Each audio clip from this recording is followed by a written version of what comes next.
Ассаламу алейкум жамаат. Саат кечки 5. Линияга чыгайын деп атам азыр. Линияга чыгып, Яндекстен толук смена иштейбиз. Саат эртең мененки 5терге чейин. 10 саат же 12 саат иштейбиз, линияда чиста болгон убакыт. Анан эмки видеодо Валберес таксиден толук смена иштейм, анан салыштырып, кийинки видеодо жыйынтык чыгарабыз. Азыр саат 4:57 болду. 5терден отчет башталса линияга чыксак. Анан канча саатта канча сом болгонун баарын отчетун айтам. Анан кийинки видеодо ошол эле саат, ошол эле убакыт Валберес таксиде иштейбиз. Анан саатына заработок в час канча болгонун салыштырып көрөбүз. Урматтуу жамаат, мен силерге жакшы жаңылык менен эми эксперт парктын рефералдык программасы дагы жакшырды. Мурда ар бир чакырылган досуңарга 1000 сомдон болсо, азыр ар бир 3-чү чакырылган досуңарга 2000 сом. 3 досуңарды чакырдыңар, 4000 сом иштедиңер. 6 досуңарды чакырдыңар, 8000 сом иштедиңер. 9 досуңарды чакырдыңар, 12000 иштедиңер. Ошондуктан эксперт паркка досторубузду чакырабыз жана өзүбүздүн кирешебизди көтөрөбүз.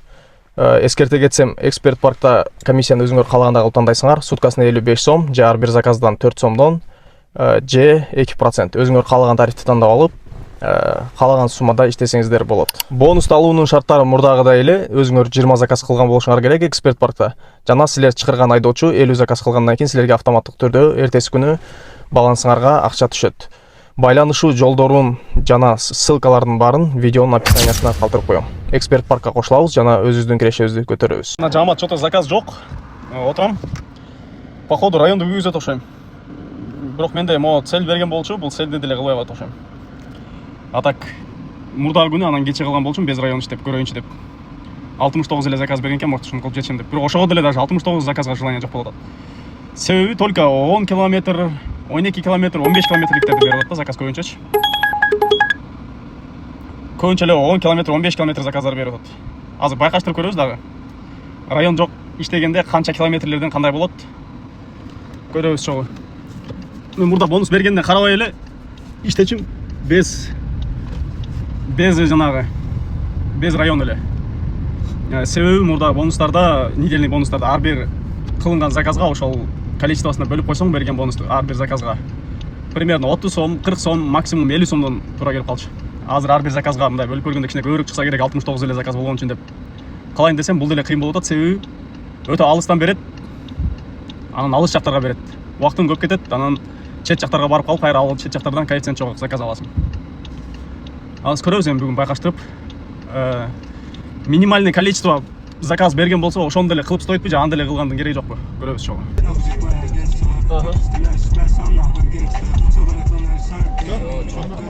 Силерге рахмат. Бул заказды завершать эттим, где-то 35 минутада келдик, 671 сом чыкты. Эми кийинки заказды күтөбүз. Азыр саат 5:44 өттү. Так, жамаат 48 өттү, экинчи заказ келди. 5:48 өттү. Плюс 50 менен эле келди бул заказ. Азыр барабыз. Ближняя подача. Кийинки заказ чалып айтып калышты, картадан көрсөткөн жер менен эмес. Ал жактан прямо өтүп, отелдин жанагысына келе берсеңер парковкасына дейт. Мына келип калдым. Sportsmoon отель дейт. Бул жакта заказ жакын эле жердеги ресторанга экен. Royal деген. Кайра кийинки заказ күтөбүз. Мен турган жакта коэффициент жок бирок. Кече түн иштегенде жалаң эле дальняк заказдар болуп жүдөткөн. Аз бүгүнкү биринчи заказымда эле дальняк болду, бирок суммасы коэффициенти жакшы эле. Анан экинчиси каким-то чудом оказался коротышом дегендей. Кыска заказ болуп калды. Эми кийинкилерин көрөбүз. А так негизи ушундай да, жана целдерди кылайын деп Яндекс берген целдерди кылып бонустарды алыш үчүн иштейин десең, район менен иштегендерден ашкан мусор заказдарды берип, алыс эч ким албаган районго заказдарды берип, ошентип жүдөтөт. Бүгүнкү күн кандай болот? Тестировать этебиз. Кече мен только ошондой мусор эле заказдарды кылгам. 10 километр, 12 километр бир блудняга барасың. Ал жактан без коэффициент аласың. Шаарда пятница коэффициент кайнап аткан. Сен сыртта эле жүрөсүң в основном. Сокулукка жетпей, Кожомкул, Можомкул жактарды элечи. Ак Ордо, Ак Өргө, Ала Тоо болуп. Алматинка жакта болчумун, жана ресторандар жакта. Эми могул жака кирдим. Кирип кичине ызычуудан алыс көлөккө токтойм деп токтодум. Аэропортко заказ бердим да. Заказ от меня. Өзүңөр көргөндөй аэропортко азыр кереги жок. Пробка ызычуу менен кайра келиш кыйын болуп калат. По городу эле иштейбиз. Үчүнчү заказды кармадым. Жамаат Саякбай Каралаева набережныйдан. Без коэффициент голый заказ. Баралычы көрөлүчү каяк экен. Здравствуйте. Сейчас на Садовое товарищество поедем, да? Угу.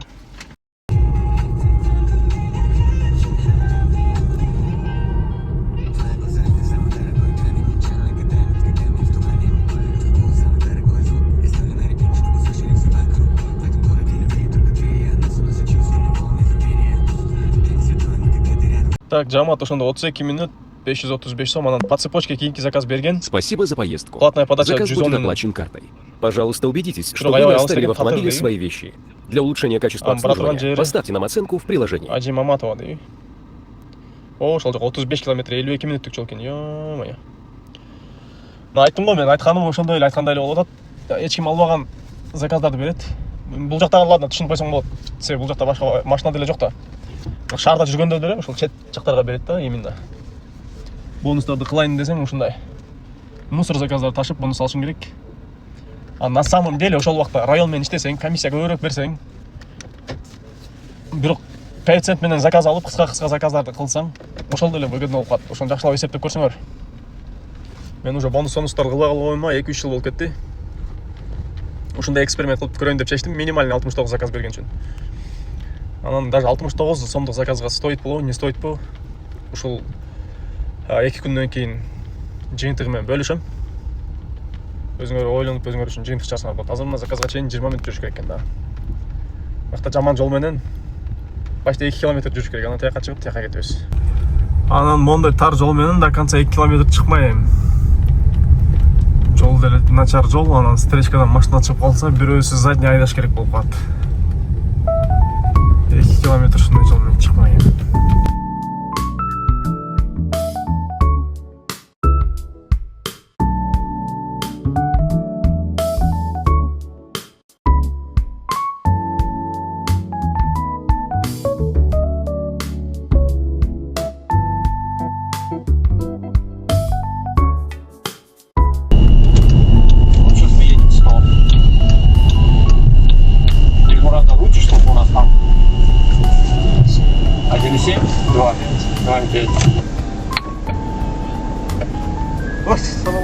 Алейкум ассалам.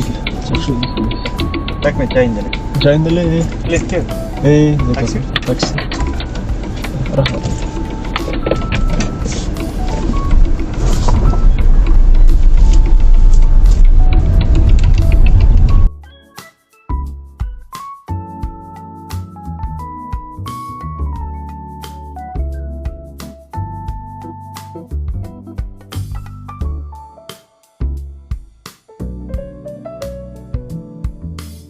Так, Жамат ошондо 46 минута 1330 сом. Эми намазга перерыв кылып, Спасибо за поездку. Заказ будет...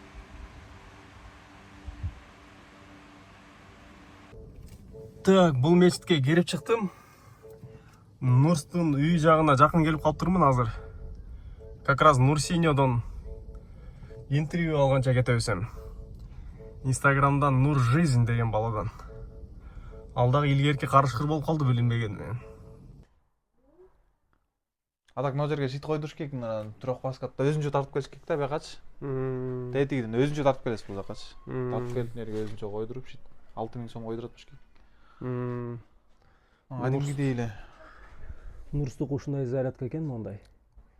Кичинекей бирок жана шит менен кое элек экен пока что. 1,5 жылдан бери ушундай эме зарядтайм, только өртөнүп кетти. 3 киловатт менен, Өртөнүп кетти, мындай болуп кетти деген проблема жок. Ушу 3 жылдан бери, ушу бир эле зарядка, 2 жылдан бери ушундай зарядка менен зарядтайм да. А тигини койсоң, шити менен койсоң, 7 берет дедиң. 7 киловаттан, ага бирок трохпаска койдуруш керек. Так, саат 9 болуп калды. Мен жана перерыв кылган бойдон перерывтан Нурс менен закат карап коюп, сушина кечип отурабыз. Ассаламу алейкум. Азыр буйруса Нурсус деле уже карашкыр болуп калган, билинбеген менен. Нурска Бана деле алып берди баягы Мурадан. Сушняк.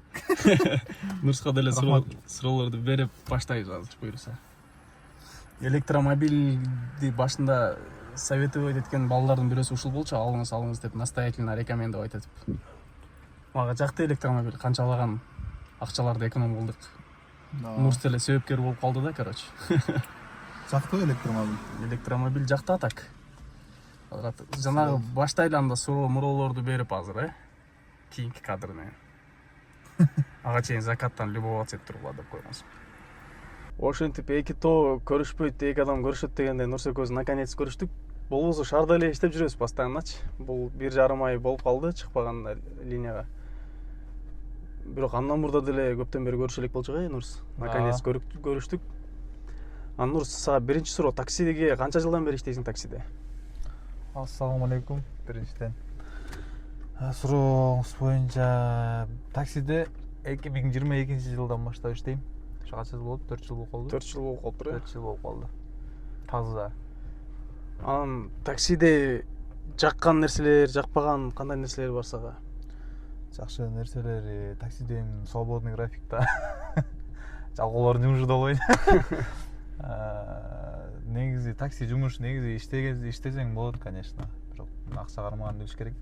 Ошо баарынан иштесе болот таксиде. А так жагабы сага жумуш? Жумуш жагат да. Кыздар менен кечинде иштеген деп кой. Кыздар менен аны түшүнбөйм, эми просто ал эми не деп коет. Түнү пробка жок, ызычуу жок, ошонусу жакшы. Пробка жок, жакшы да ошо. Көбүнчө түнү иштейм. Анан сен электромобиль айдаганыңа канча болду? Электромобилди уже 1,5 жыл, 2 жыл болуп калды. 2 жыл, Жакшы. Ошо мага деле ошол Нурс рекомендовать эткен электромобилди. Анан ага чейин мен жана санаталарды айдап жүргөн болчумун да. Ошол убакта жолугат элек Нурс менен. Анан сен автономка койдургансың былтыр, Автономка канчага бүттү? Автономка 15 миң сомго бүтүрдүм полный. Работа тияк жактар. Работа полный установкасы менен, короче, полный күйгүз берди да. 15 миң сомго, 15 миң сом. Кышкыга уже даярдана бериш керек. Кыштын амын эле коет, жазында. Анан запас ходоң канча болчу ага чейин, анан автономкадан кийин канчага көтөрүлдү? Запас хода кышында меники 150 ушундай эле жүрүп калган. 50 километрдей кошуп берет экен негизи. 200-210 жүрүп калат экен. Жакшы. Анан зарядник боюнча, сен кийин койдурдуңбу зарядканы же сразу эле алдың эле машина менен? Зарядник өзү менен келген да. Машина алганда эле алгам, өзү мындай эле сайма эле жанагындай. Установка кылган эмесмин, өзүнчөчү. 220 эле саям, 8-9-10 саатта толот. 3 киловаттан берет. 3 киловаттан берет, сенки баягы эмес экен бирок, шит менен эмес. Жок, кандай эле. Шит менен 7ден берет дедиң, 7 киловаттан. Шит койдургандан кийин трехфаска болуш керек да, ошо трехфаска. Айтыш боюнча ошондой дейт. Анан 7 киловаттан берет экен да ошо. Почти 2 эседей көп болуп калды. 2 эсе көбүрөөк берет. Соответственно, 2 эсе тест болот, 2 эсе тест болот экен. А так аны койдуруп туруп трехфаска кылбасаң, мондай эле ампер бере берет да ал деле бирок, же иштебей калабы? Бул деле бере берет, анан опасный дешет экен, бирок 1,5 жылдан бери Кудайга шүгүр эч нерсе өрттөнүп, ушундай нерсе болгон жок менде, жакшы. Обычный эле розеткага салып турат экен сенки? Обычный эле розеткага, просто свет слабый болуп калса, өчөт да свет. Өчүп калат свет, үйдө полный. Мен баягыда коюп көргөндө биринчисинде түнү менен турганда заряд алган 3-4 амперден, киловаттан. Анан бирок эртеси күнү саяганда түтөп кеткен да жана удлинителчи. Анан сразу өчүрүп койгон, кой деп. Жок, провод көтөрүлө албайт окшойт деп. Именно счетчиктен чыгарып, анан калың кылып коюш керек дейт. Анан мен дагы бир күн пробовать этип көрөм го, если болбосо ошол счетчиктен эле сенкиндей кылып, жана полноценный жанагы щит алганга чейин, меники трехфаскада. Полноценный щит алганга чейин ошол счетчиктен чыгарып туруп эле калың провод менен ошону коюп койсоң болжудай эле экен да, сенкиндей кылып эле. Өзүнүн зарядкасына. Жакшы провод тартып келиш керек да. Өзүнчөчү. Өзүнчө атайын. Ошондо жакшы болот, өрттөнүп кетпейт, нормальный. Жакшы туруп берет да. Анан бензин, газ айдаганга желание барбы азыр же жокпу? Жок, азыр Өзүңүз деле көрүп атпаш керек. Канча болот бензин баасы 120 болот да.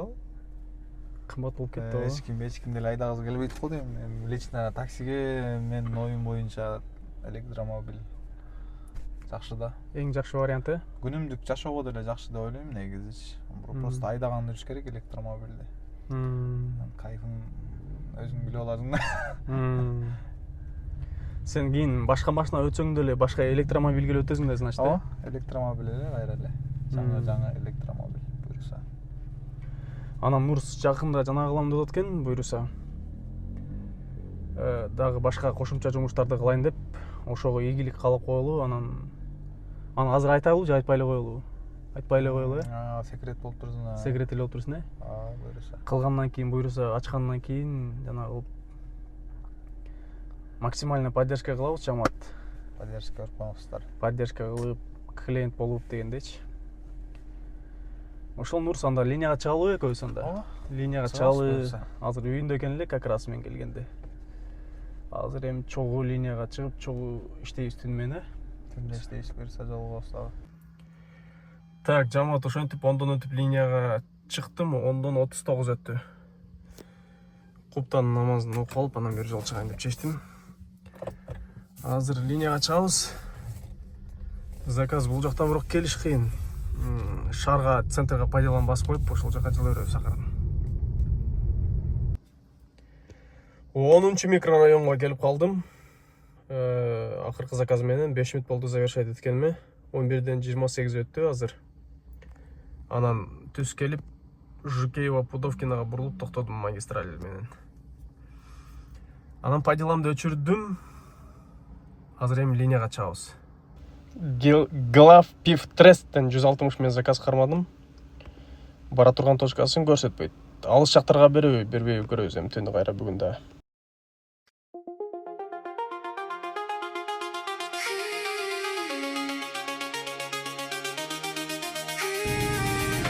$292 сомго завершать эттим бул заказды. Саат канча болду? 11ден 40 өтүптүр. Кийинки заказды күтөбүз эми. Кийинки заказ ушактан эле чыкты. Азыр могу саяк бая каралайм, анан берерин ушактан солго бурулуп, бир аз түшөм. Заказга жетебиз. Бул заказ энегиң туран келген ат менен болуп кетти. Бул кыздар заказ бергенби, отурган. Кимдер заказ берген билбейм, бирок ат менен болуп кетти. Келгенде. На мен сени басайын дегенде. Кийинки заказ 1 километрден чыкты, плюс 40 менен тоже. Азыр ошого баратам. Набережныйдан эле оңой бурулуп. Кечки Бишкек, кечки вайб.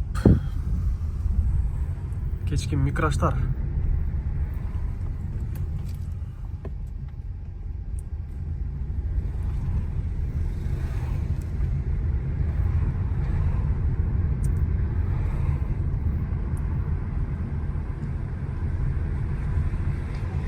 Бул заказ Алтын Ордого 299 сом чыкты. Рекламадагыдай. Тил деле чайналып калыптыр го, ё-моё. Комфорт плюс заказ болчу, бирок бул Комфорт плюс. Алтын Ордонун жолдору ремонт болуп тур, көп эле жерлер. Асфальт болот экен бул жактарда эле жакында. Чаң жолдор. Азыр акырын жанага чыгып, Горкийге чыгып, центр тарапты көздөй акырын айдай беребиз. Бир рил жасап Инстаграмга Алтын Ордодо олтуруп калдым бир аз. 5 мүнөттөй. Анан кийинки заказ чыкты, плюс 40 менен. Ошого баратам. Жамаат, кезектеги да бир заказды алдым. Андан кийин бир нече заказдарды кылган болчумун. 11 километр 20 мүнөт дейт. Омай, ушундай да, без район иштегенде. Бул заказ 374 сом чыкты. 400 сом берди. Бирок мына келатып кызыл күйүп калды. 80 километр запас хода калганда кызыл күйөткөн. Азыр 77 калыптыр. Азыр эми зарядка табып, бир жерден зарядты алып, анан кайра улантабыз. Картадан карасам, самый ближайший мага жакын турган Чарш 24 экен бул жакта. Ал жака чейин 4 километр экен. Ошо жака барып, зарядтап, анан кайра жумуштан табыз. Так, по делам күйгүзүп деле шаарга барып деле заряддасам жетет смело, но ошол жактан эле заряддап алып анан дальше коэффициентке келип туруп эле бир жолу линияга чыгабыз. Чото жамаат заряд аябай көп убакыт кетти. Саат 3-төн 1 өттү. Азыр Гагарина менен баратам кайра. Центрди көздөй. Азыр линияга чыгабыз эми кайра. Кайра ар жактан заказ келди, плюс 20 менен. Азыр тетякка барып, ошол жактан солго кирип, бана кайра артка кетиш керек.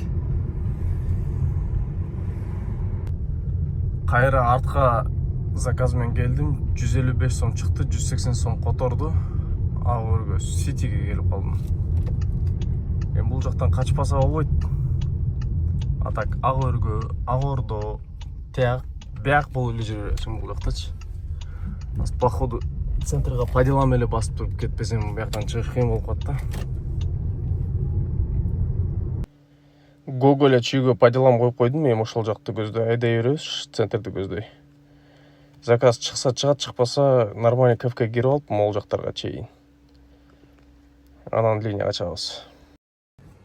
Так, жалга келип, Тыналивага жетпей Пахунбаева токтошум менен заказ чыкты Ажыбека Батырдан. Заказ отменен. Анан ага баратам деп айтайын десем, өзүңөр уккандай заказ отменен болуп кетти. Эми кийинки заказга барабыз. Кийинки заказды күтөбүз, то есть. Эми кийинки остановкага турабыз. Енең нурай. Нормальный коэффициент менен чыккан болчу, солистке прям. Зато андан жакшы заказ кармап алдым. Остановкада экен, бара турган жерин өзүңөр көрдүңөр. Пушкина дейт. Так, ошондо акыркы заказды 4:32 завершить этиптирмин. Ошондон кийин эми кайра линияга чыгайын атам. 4:30 болсо 5 1,5 саат перерывдан кийин азыр кайра линияга чыгам. 1,5 сааттык перерыв болду. Выйти на линию. Мурдагыдай коэффициент мончадан мончага чейин деп көрсөтпөй калыптыр. Просто от 134 сом, от 117 сом, от 160 сом деген ошолор эле бар экен.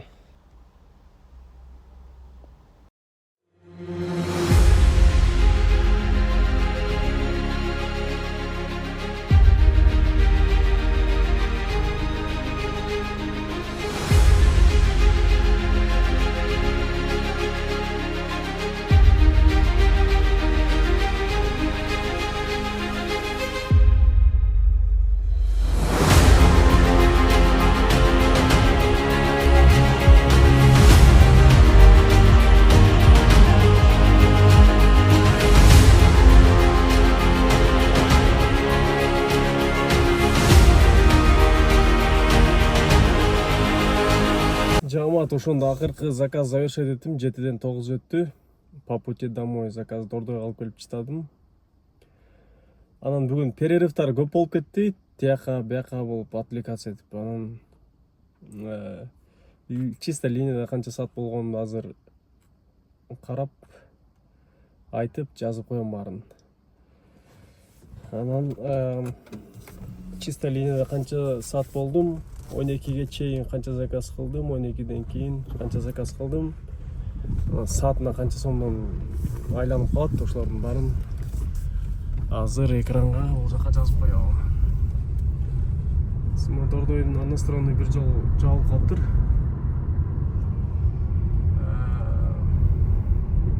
Тигил жагы менен чыгабыз, тиги жаңы жасалган жол менен. Ты знаешь, мы с тобой уже не встретимся.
Ушунда 7 заказ.